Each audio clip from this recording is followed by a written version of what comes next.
Here we find, I at a time went down to an encampment of the Klan on, what's the name of that mountain there? Stone Mountain, Georgia, right outside of Atlanta. There's a mountain there with all of the boys, you know, Jeff Davis and Robert E. Lee and all Stonewall and all those good guys. And I decided maybe, how many of you have ever seen that? They kind of went wild with the jackhammer, and they got this thing half done, and they realized that the guy had blown the whole thing, and that big rock is sitting there unfinished, and they don't know what to do with it. All the horses are smaller than the guys. The horses are big dog size, and the whole thing is just big guys sitting on these itty-bitty horses, and all in a great big piece of stone sitting there like a big sore thumb. Anyway, you could see for miles. Now, on top of that mountain was the founding of the Klan and the Ku Klux Klan. But the Ku Klux Klan was not founded then. In 1860, or let's put it this way, every member of the Union Cabinet, but Seward and Lincoln, were a member of the Ku Klux Klan. And every member of the Southern Cabinet, including the President of the Confederacy, were all members of the Klan. The Klan then had a different name. It's called the Knights of the Golden Circle. But the Golden Circle in Greek is Ku Klux. After the war, the Golden Circle, which is what wiped out Lincoln and ran this little show, had a name change in 1868. The Knights of the Golden Circle, which was operated by England under the Crown, from England, it was headquartered there, disbanded. And immediately that day, the Ku Klux Klan was formed. The Klan is a lodge. Anyway, here's a little book I have over here, a very interesting one. This is a book by a man named Ronaney. Ronaney was a worshipful master of Scottish Rite Lodge, raised a Catholic, and then converted to the gospel. And he writes a book which is very interesting. The title of it, it says, containing a thorough explanations of the signs, cryptic passwords, so forth of the Freemasons. And I'm trying to think of the part on the front cover, comparing Masonry, Catholicism, the mystery religions, and comparing them all with the Bible. And he wrote this is a very fascinating work. And let's kind of conclude this portion of the session with this interesting little cartoon from the Orphan Annie. With all his mines and oil wells in the Orient, Daddy's been out there hundreds of times. But he says one time he traveled to the East, but didn't make a dime. Meant more to him than all the other trips he'll ever make. I don't get it, do you? And there's old Sandy giving a big wink. You see, when you go into the lodge, you have no money in your pocket. You have nothing to buy with. You come in neither shod nor unshod, half clothed, have one shoe on, one shoe off, the whole thing. See? That's when he traveled to the East. And he made more then than he ever made with all his oil wells and mines. I know as is that conspiracy is as natural with natural man as breathing. The thing of people sitting in a company deciding, oh, look, if we do this and we do that, and we're going to get this. This is done all the time. The only difference with these conspirators is that they are better organized, that they have put on ruthless penalties, that they will extract those penalties. That keeps the troops in line. They pay off to those people who go along and play their game by giving them nice little inside tips in the market, nice little helping hands. You play the game. You go down to City Hall, and your plans when you got that ring get stamped out. Bing, bing. Yes, brother. And you go in the army, and you find that you get the promotion if you got the ring. You go down and you find doors kind of open. That all sorts of kind of nice things happen to you. Why, of course, you just didn't join this thing to join any evil conspiracy. You joined it to sell insurance. That's why most people get, you never found an insurance salesman, how he didn't go and join a church. He's looking for customers. Now, those of you who are insurance sales, I just take that as well, yes, I am. Okay. Now, but what happens is this. You start receiving favors from these people, and they will call for the day in which you are to pay the price for them. There's nothing free under the sun. Earth has its worth for the price Earth gives us. The beggar's tax for the corner he lies in. The priest has his fee who comes here and strives us. We bargain for the fields we die in. The devil's booth, all things are sold. The sounds of dross, the sounds of goals. Bubbles we buy with the whole soul's tasking. Only God there may be had for the asking. You see what it is in this world. Here's a young fella. He's coming along. Nice, bright young fellow. Here's a nice member of the Illuminati, third degree, Shriner, respectable citizen. Takes this young fellow under his wing. I have a fellow I was telling this one day, and here's a guy out front. He goes, "That's me." Just that. But he says, "Now here, takes him down." Says, "Join the lodge. Everything's taken care of. I take care of it." And then he says, "Gee, this nice young man." Say, of course, this guy's driving his Rolls, got his big cruisers, lives in his big house, makes money. One day he says to him, he says, "Hey, Bill, I like you. I'll tell you what. If you gave money, well, I got a couple thousand put away. Put it on Ajax Mining, 4 o'clock next Wednesday. Hold it to Friday at 3 o'clock. Oh, I don't know about that. If you lose a penny, I'll make it up to you. You won't lose a penny." This guy goes down all trembling. He goes down and he puts his money on this thing. And it triples in 2 days. That's the way it's done. He goes back. Oh, boy, he wants to hang around, this fella. He's got himself something. The guy says, "Columbia medals.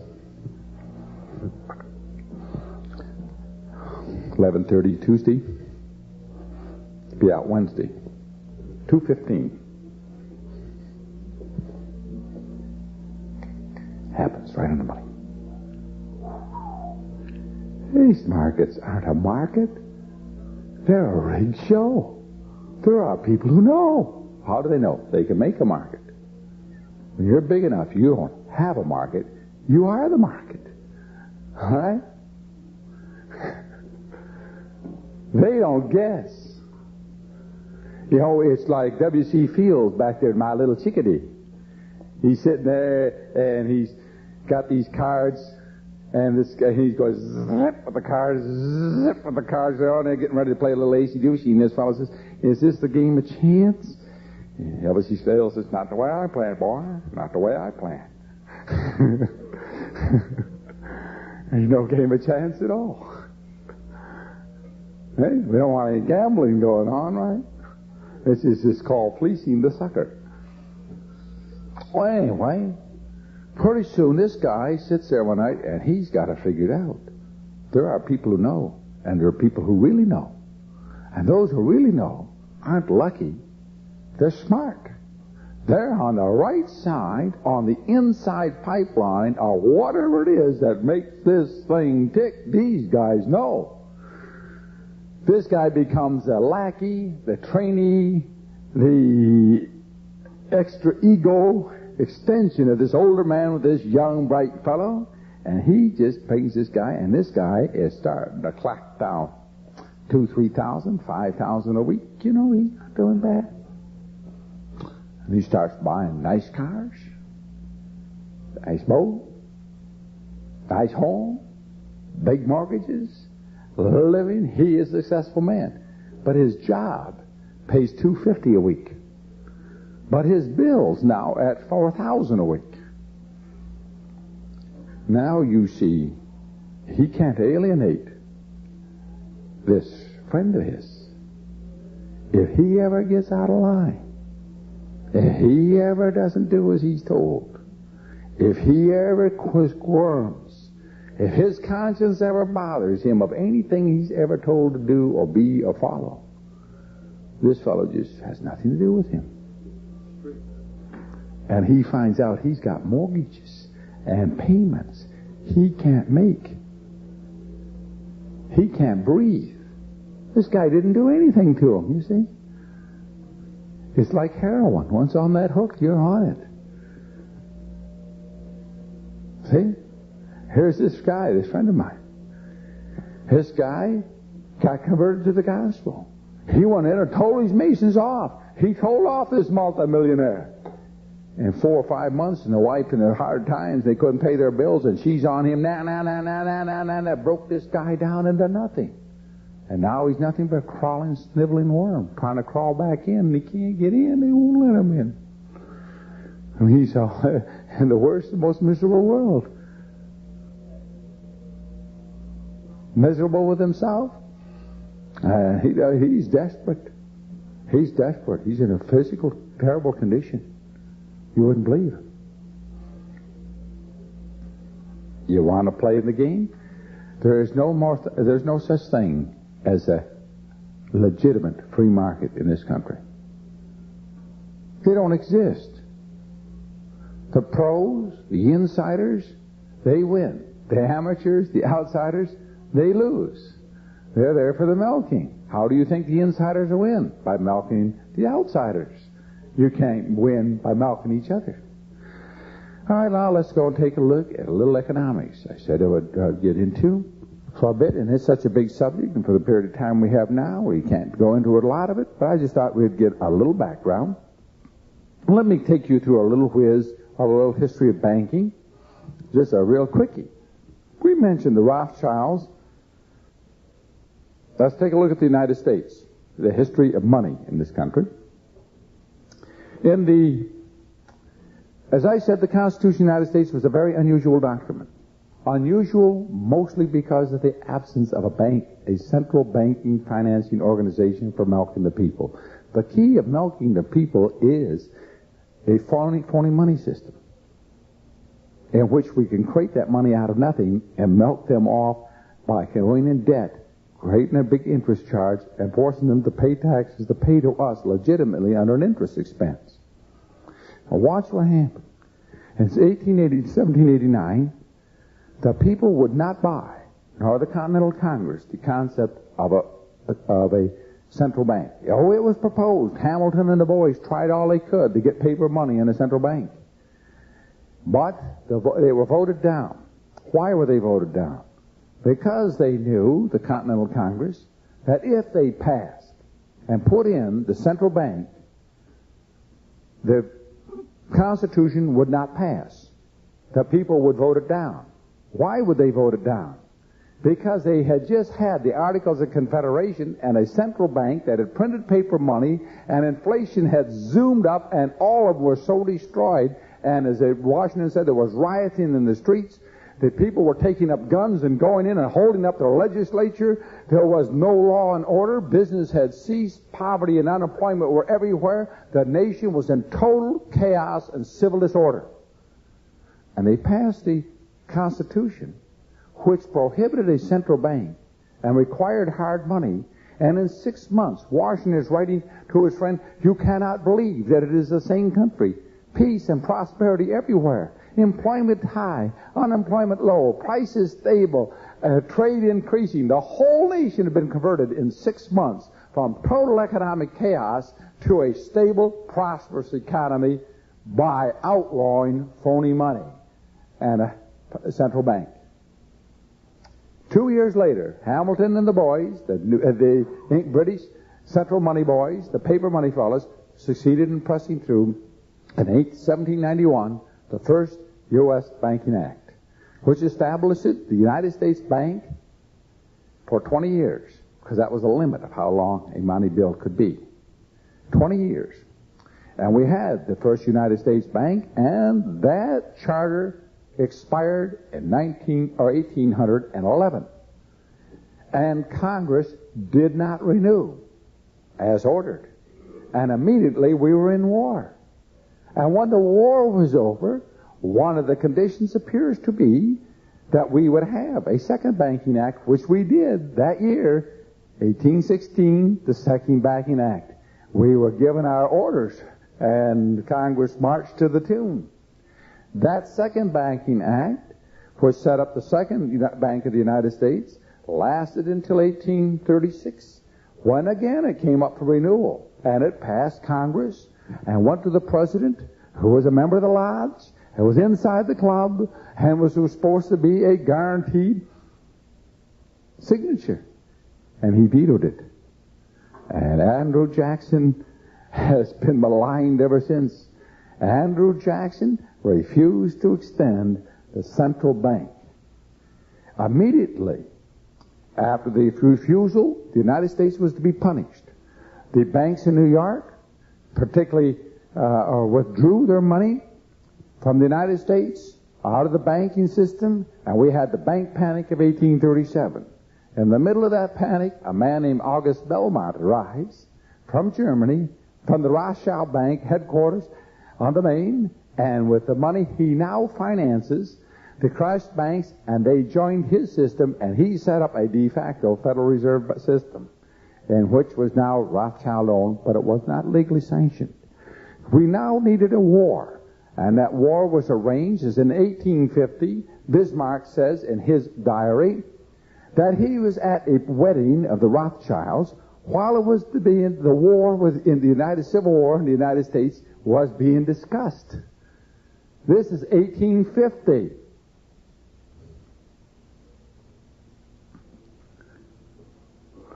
That it had been decided upon. And he's writing this in his memoirs in 1850, that the Civil War in the United States had been decided upon.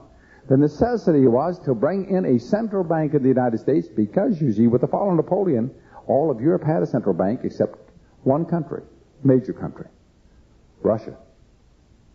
And the only other major country in the world without a central bank under Rothschild control was the United States of America. But with August Belmont, they had in effect done this, but they wanted to make it legal. They wanted to have it so that it was now had the sanction of government behind their debt. And so, with the Civil War, we now have the passage of the Banking Act, and now which outlawed basically the state banks and the private banks and put them under federal control and charter. And we had, of course, the massive loans with England, and we had the plan, of course, was for the Union to lose.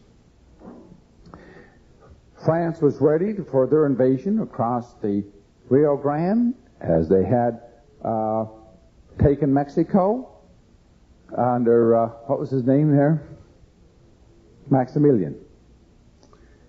The English were moving troops into Canada for invasion across at Detroit and across at Niagara, while the South, hopefully, of course, advanced in the South, and in the West, the rebellion had already been started for the breakaway of the West to form a separate nation. There's a big movement, you see, in the 1860s for sovereign separate nationhood for the western states, west of the Rockies.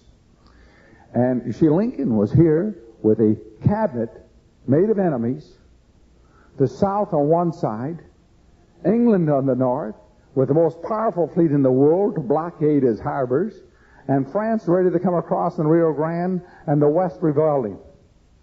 The situation looked desperate.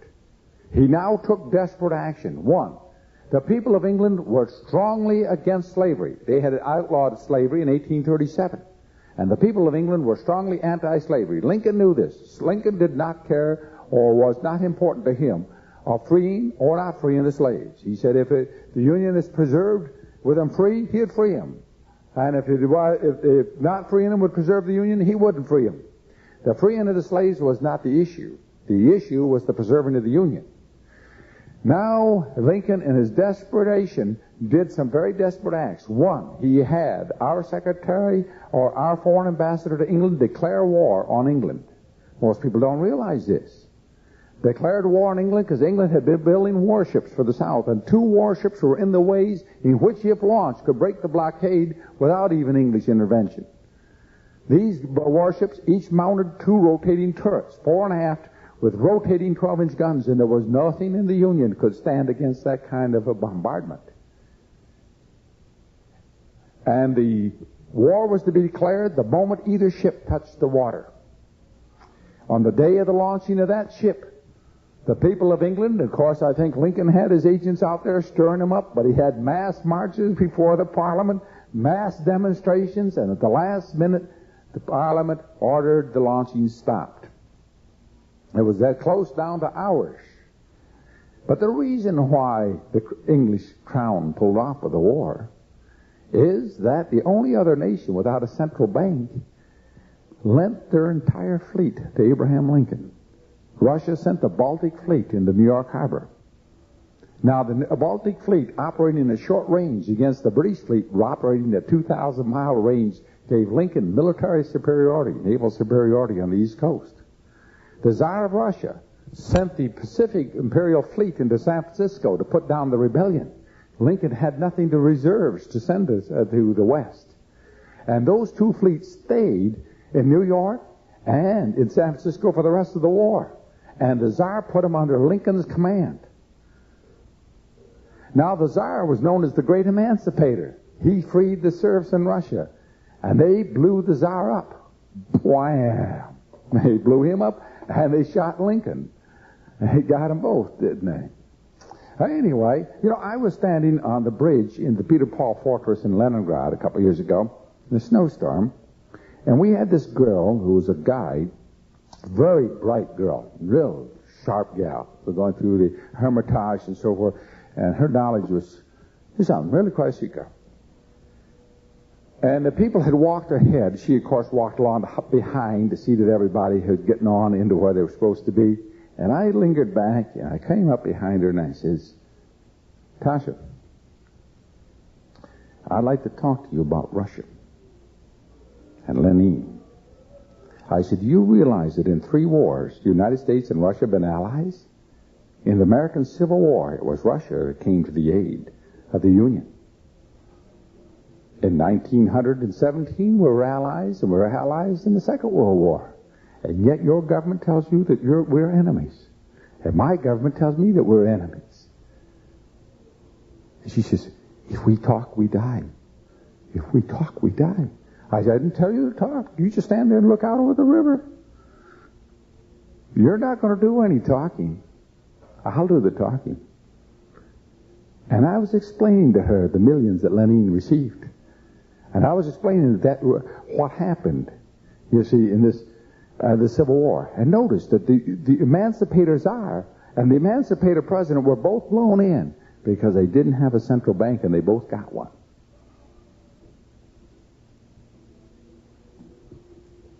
I said, we both have the same enemy. And finally she's sitting there and she says, if I escape to America, I starve to death. I starve if I'm in America. I said, I don't really think so. The guy like Cal was obviously very sharp and bright and very knowledgeable, cultured person. I said, no, I don't think so. But anyway, when I left that hotel, I was coming down to the lobby, and you could see her around the corner. She was waiting, And we got talking again. We got around this corner. These people live in fear. But anyway, the central bank was partially established. And what was established was the one thing they had not been able to do since 1789. They got a paper money. A paper money. At first, you back the paper money, it runs very good. Then, at first, it's United States paper, U.S. debt. And, of course, we're not paying interest on it. The government printed, there's no interest, right? No debt has been created. They just created this paper money. It's non-interest-bearing notes is what it is, isn't it? So the government doesn't run any deficits. There is no extra taxes. But by 1913, they started a new thing. A private company called the Federal Reserve Bank, which is not owned by the government, nor is it an agency of the government, now is allowed to print paper notes. And they lend these paper notes to the government, and the government pays them interest on the paper they created out of nothing. And from then on, we pay to the secret owners of the Federal Reserve Bank, and they are secret. There are 3 classes of stock authorized in the Federal Reserve Act. Class A, B, and C. One class was to be purchased by the banks. Half of that issue was sold to the banks. The banks have never bought the other half, the member banks. The second class was available to be purchased by the United States government. The U.S. government has never done so.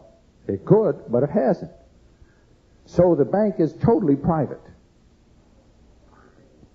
That is, the government, if it wanted to exercise it, could become one-third partner in it. But it hasn't. The third class was available to be sold to private citizens.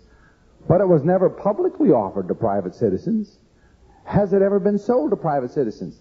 We don't know. The Federal Reserve Bank has never been audited and refuses to be so.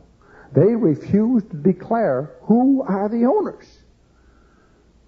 Now we have this nice little monopoly set up by the government, owned privately by secret owners who have a right given by the government, an exclusive right to print paper called money, unbacked, unredeemable, with no maturity date, no payer, and no payee. Remember, a note has to have 5 conditions to be a note.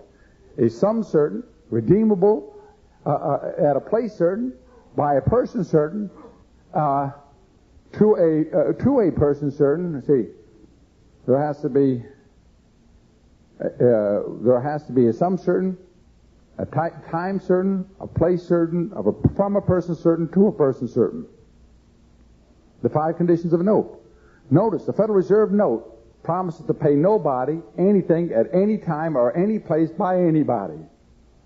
Every condition of a lawful note is missing. And if one is missing, it's not a lawful note. There isn't one condition there.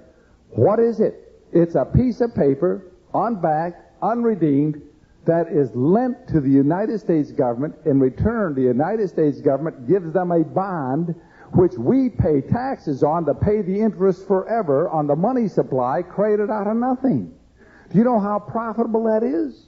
When you create $800 billion worth of debt out of nothing and collect interest at the 10%, let us say, that's $80 billion a year, or 80,000 millions a year. That's enough to make 80,000 people a millionaire every year. Do you know you could get rich on a game like that? Even if you had 80,000 stockholders that each get $1 million a year, that's not bad go.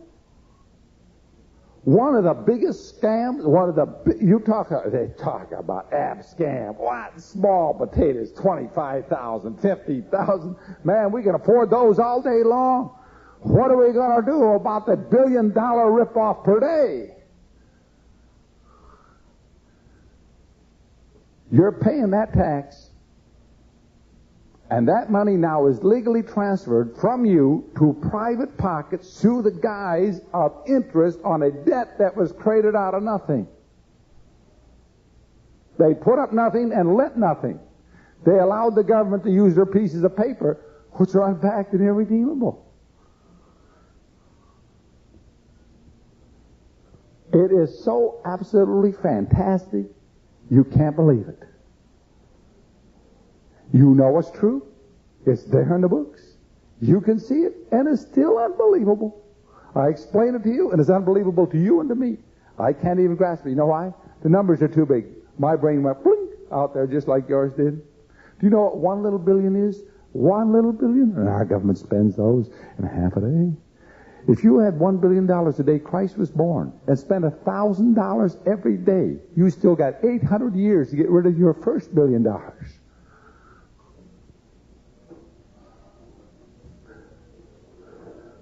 And they have a little $2 billion or $4 billion project of this, a little uplifting thing of a couple billion here and a few billion there. All of the purpose of those things is not to uplift the downtrodden, but to create more debt, to transfer more interest from the public to the central committee of the elite corps. All lawful, all on the books, all done by contract, all under nice, due, payable bonds. Why didn't the government just print the money themselves? I mean, the Federal Reserve can print it out of nothing. Why couldn't the government print it themselves? Why can't the Treasury do it? That's what it used to do. Well, if the Treasury did it, then there would be no bonds and no debt. There'd be no interest payments to the private hands. The government could easily print their own money and save all the interest. But the government is not controlled by you or me, but by the people in the Federal Reserve. The government is their agency. The amount of money we're talking about, presidents cost $8 to $10 million. They're cheap. You know, it only takes about $200,000 to buy a senator or congressman.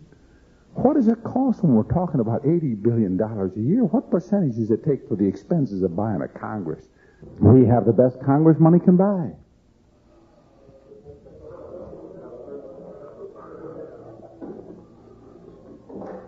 Is that strange or unusual to you? Are you surprised? There's too much in there to leave those things in the hands of you plebeians, you proletariat.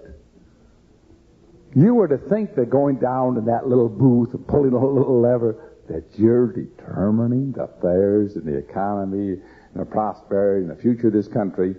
If you're that naive, there's no hope for you.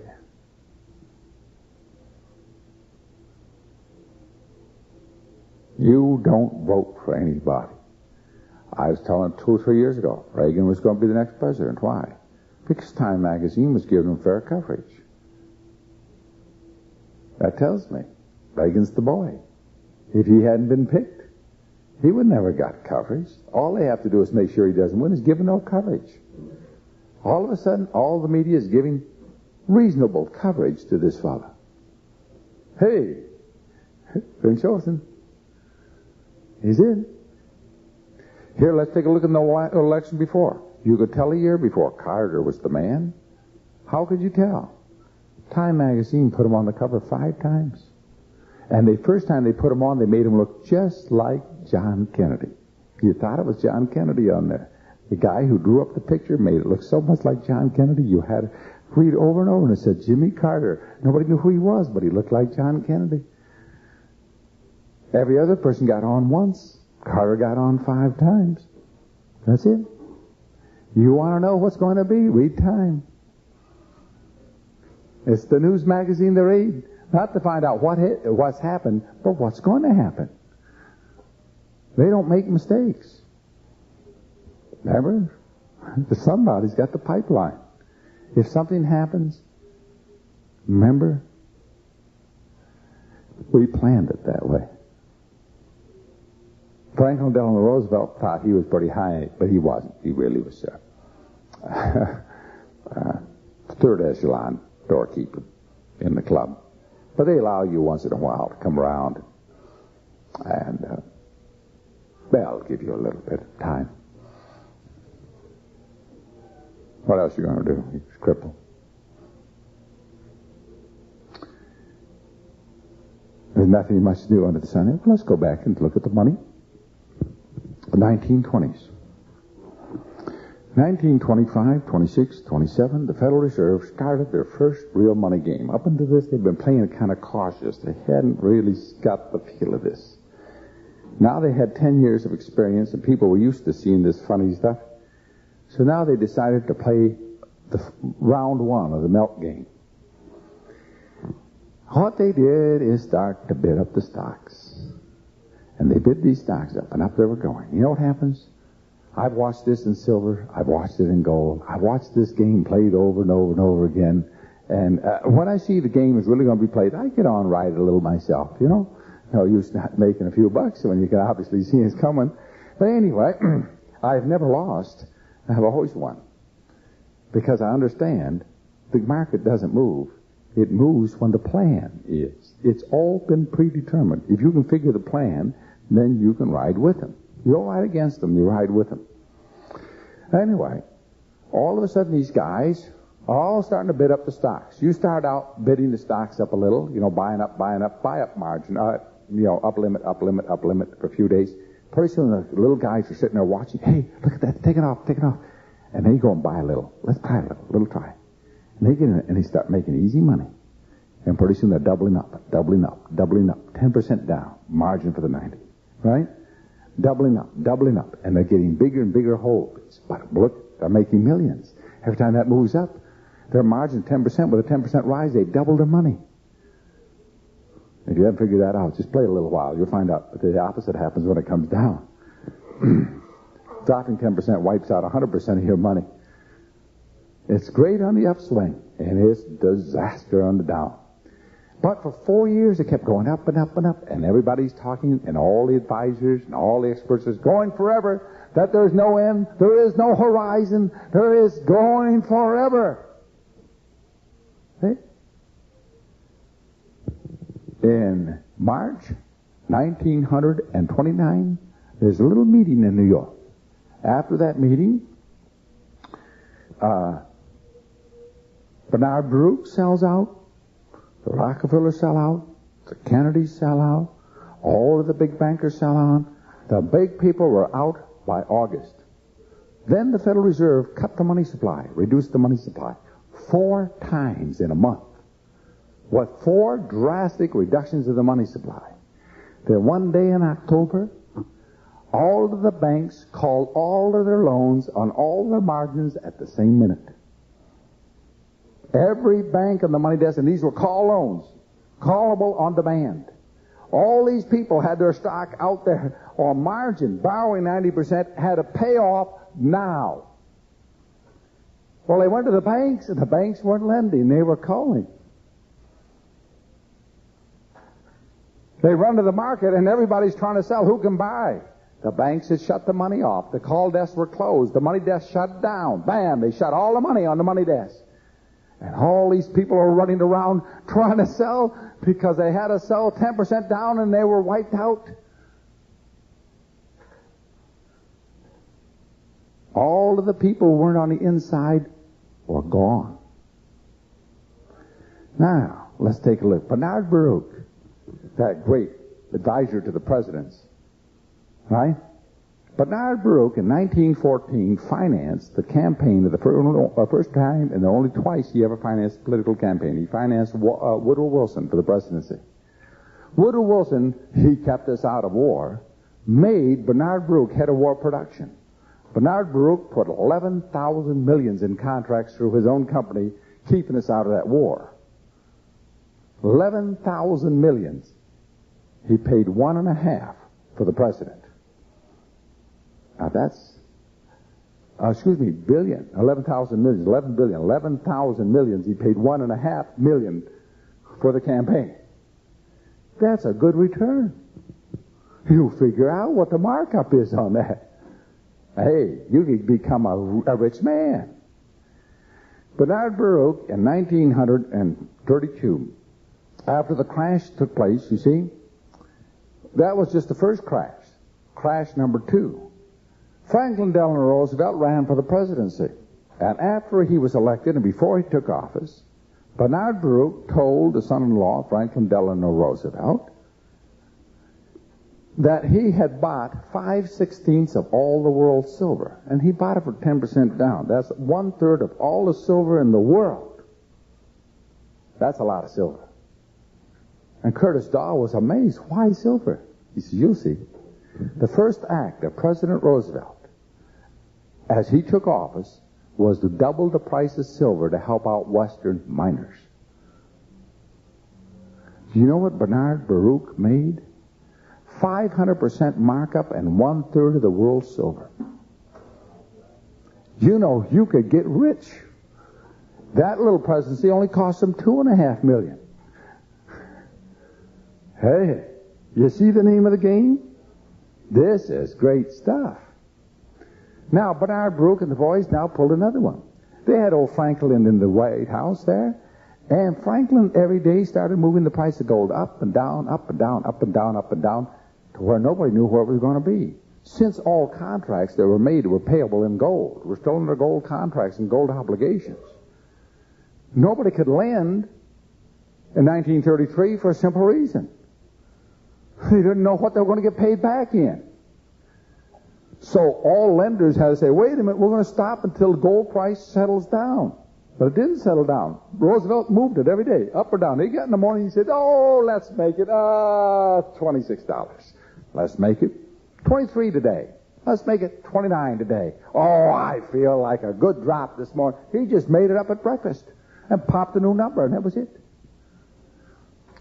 The chaos in the money market was so bad, that all the money dried up. Then he goes on the radio and says the bankers won't lend, the finances have been dried up, we now have to have national emergency, and declares a bank holiday. Now, before he did that, he pulled another little game. This was even slicker.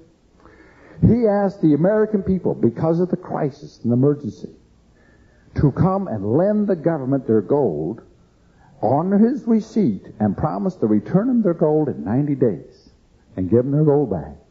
Do you know the American sucker is so patriotic and so loyal that they ran down and turned in 90% of the private held gold in the United States and took that president's promise to give it back to them in 90 days. They still hold the promises. They never got it back. Because before the 90 days is over, they passed a law making it illegal for them to ask for it back.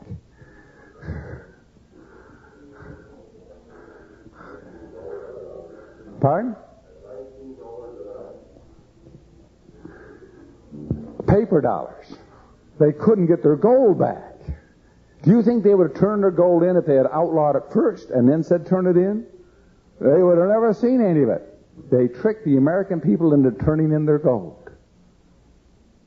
Now, once they got them tricked into turning in their gold, now they pulled another little game. They bought that gold at 19 an ounce. The banks did.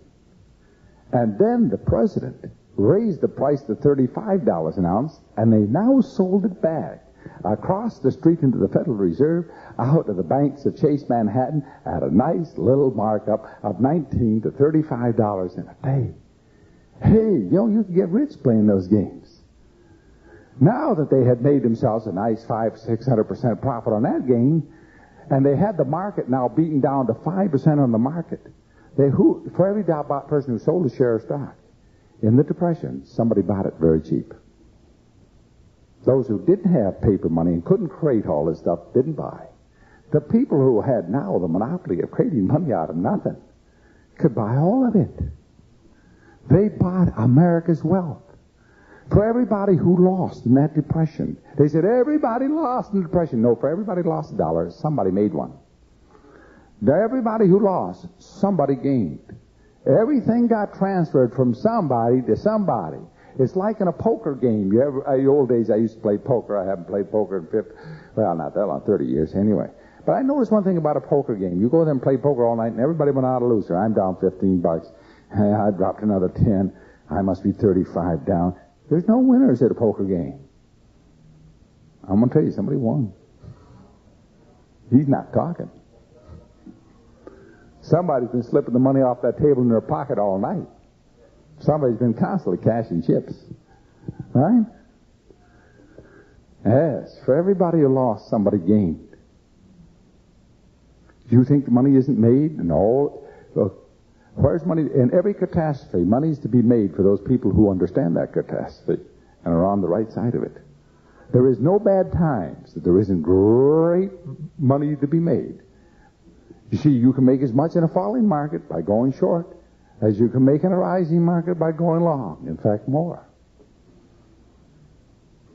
The one thing you need to do this is you must have fluctuation. The more waves, and the bigger the waves, if you know where they are, the bigger you make. So now the Federal Reserve, you see, at first, what had they done? They had made paper money, but they backed it with gold. It was treasury. Then we have Federal Reserve money, but it was backed by gold and fully redeemable. Wow, people got used to that. That looks good, doesn't it, huh? I can go down and get my gold anytime I want it. Then they decide after a while, when you get used to paper, we don't need to keep really the gold. We'll keep half the gold. We can now reach twice as much of this. And then 4 times, 25% reserves. In 1968, they said, let's quit the hoax. We haven't got 25%. There isn't anything. We abandoned any even pretense, even having any.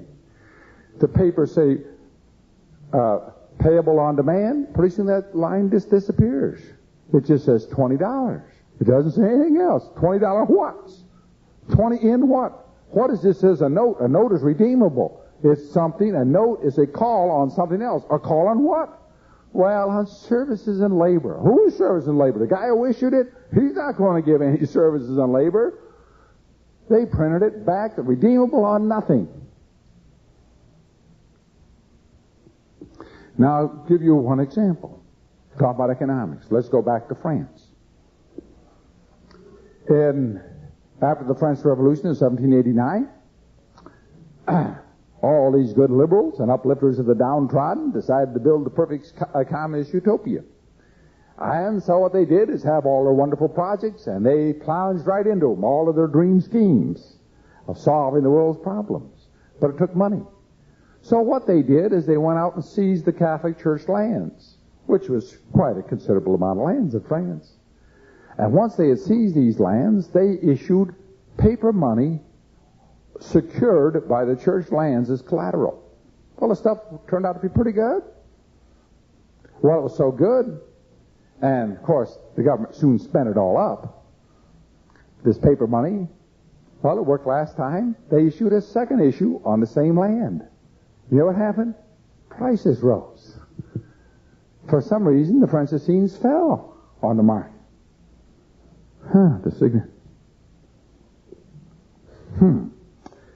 Well, when the prices rose, it took more of this paper money to do their wonderful schemes.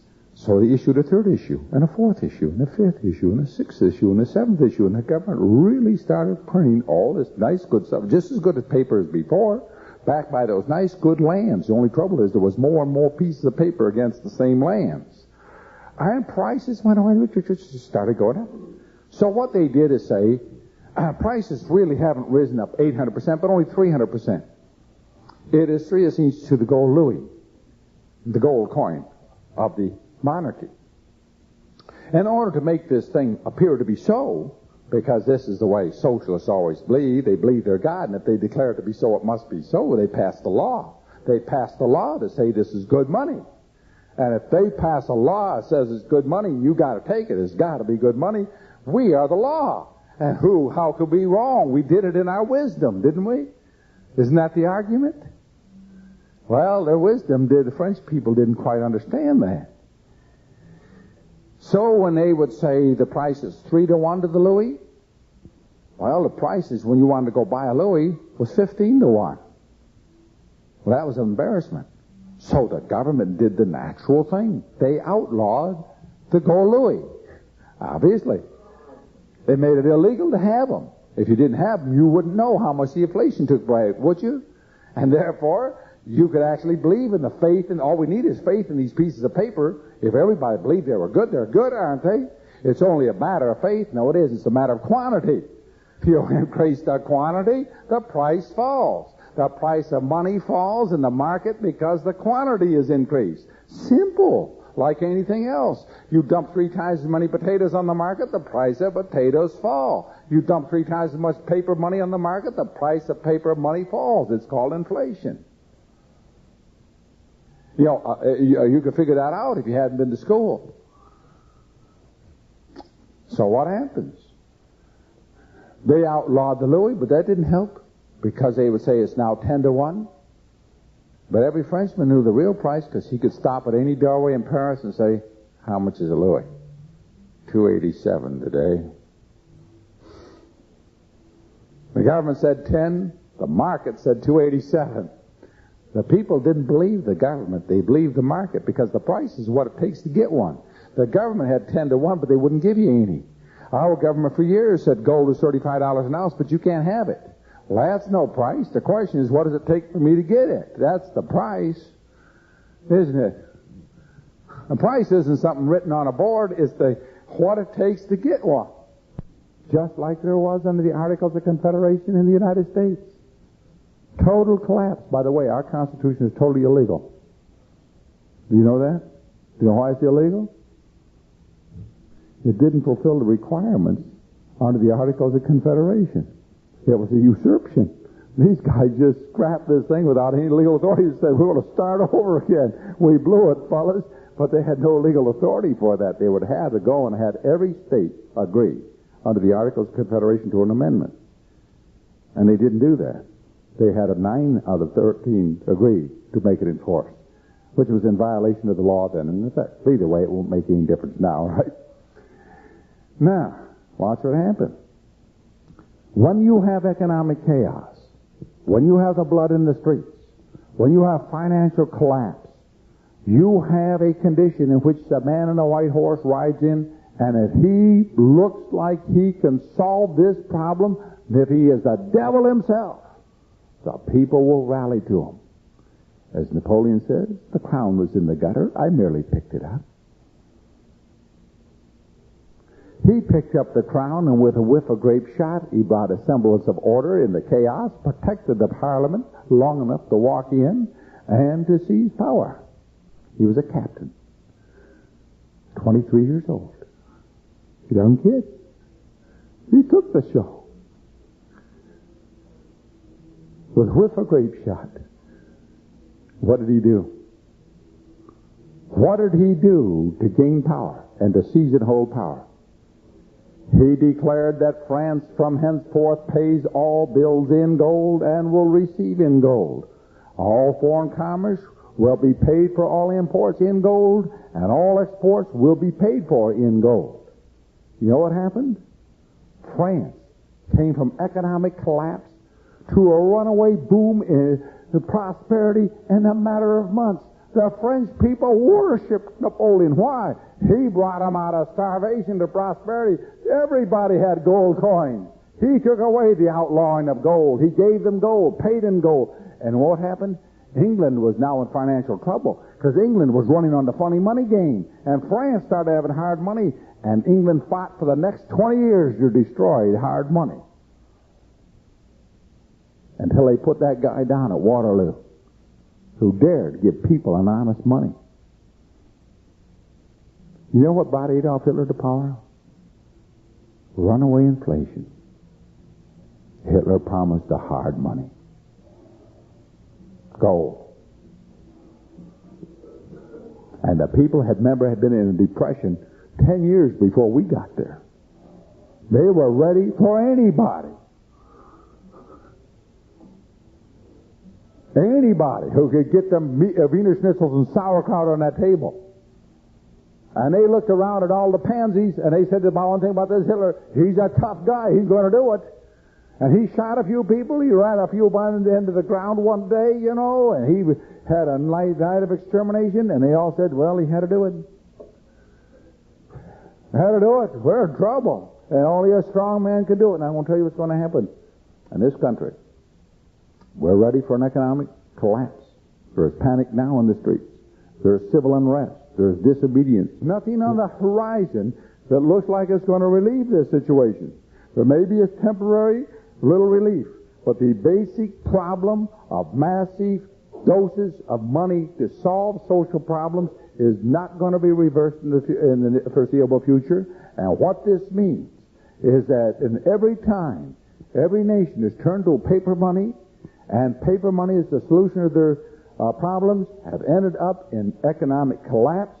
And every time you've had a collapse of the monetary system, you have had a total alteration of the government. There will be a coup d'etat. There will be a junta.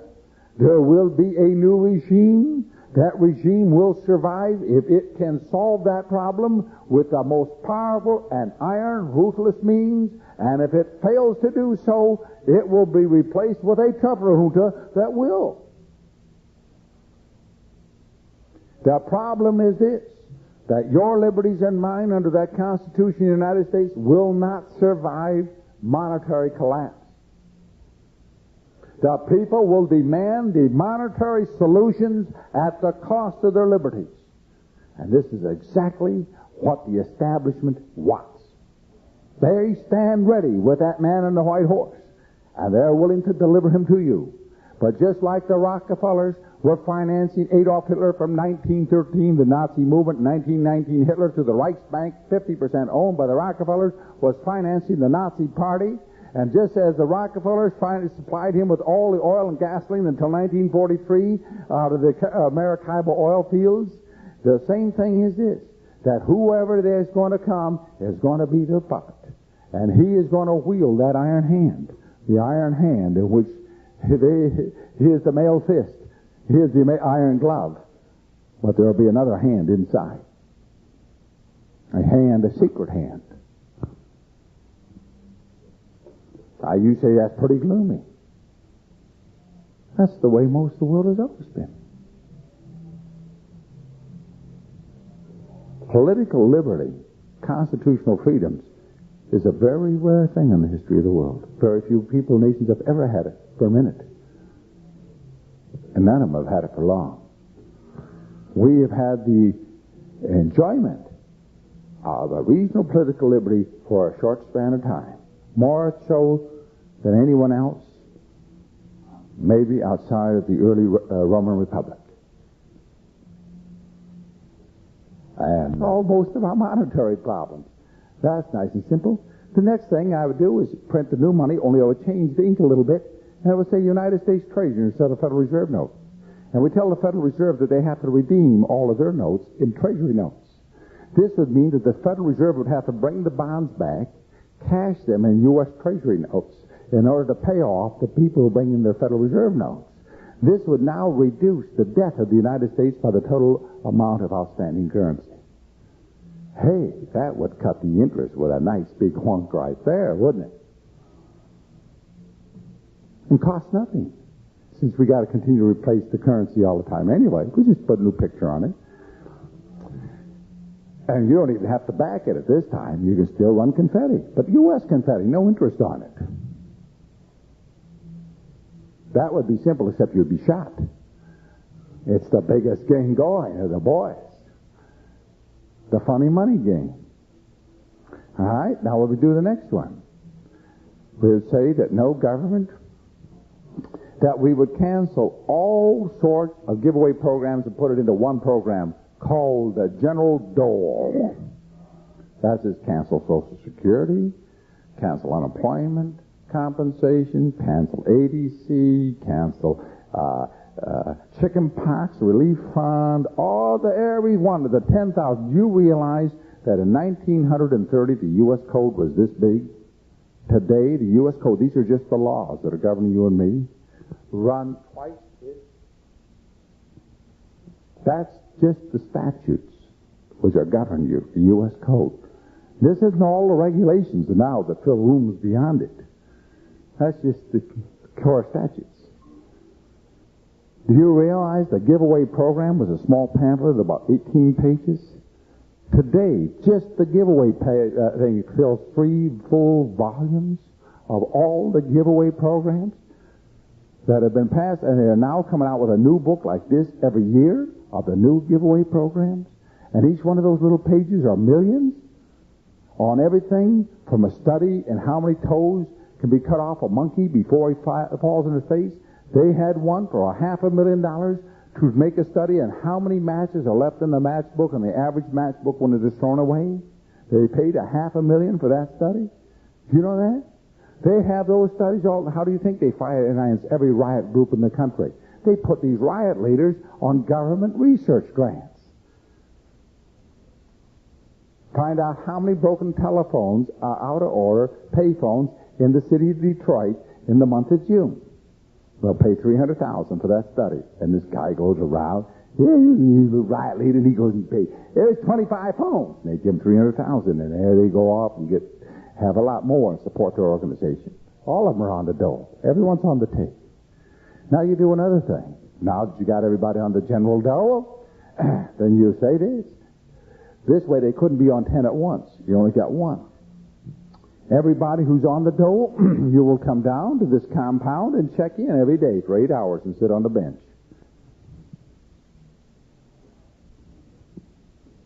That way you could only go through the line once.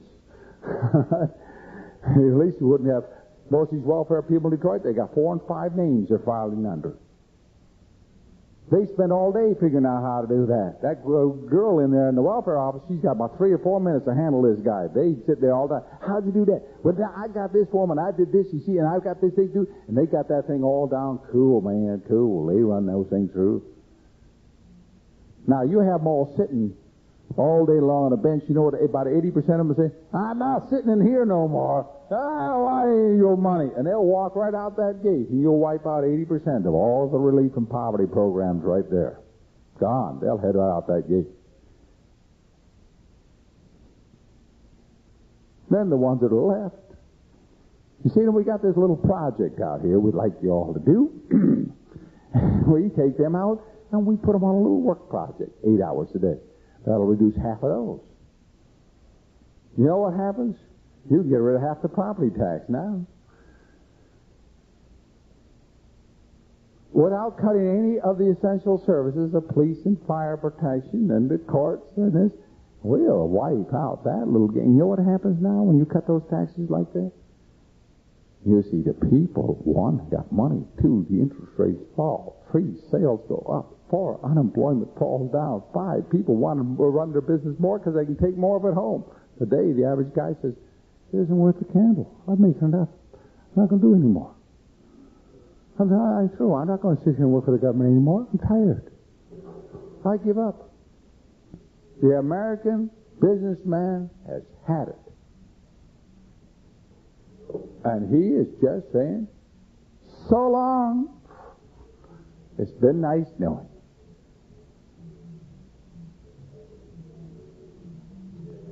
The system is falling apart because the people are revolting. They're revolting because they've had enough. And these people aren't necessarily criminals. They don't mean they want to work. They would like to produce.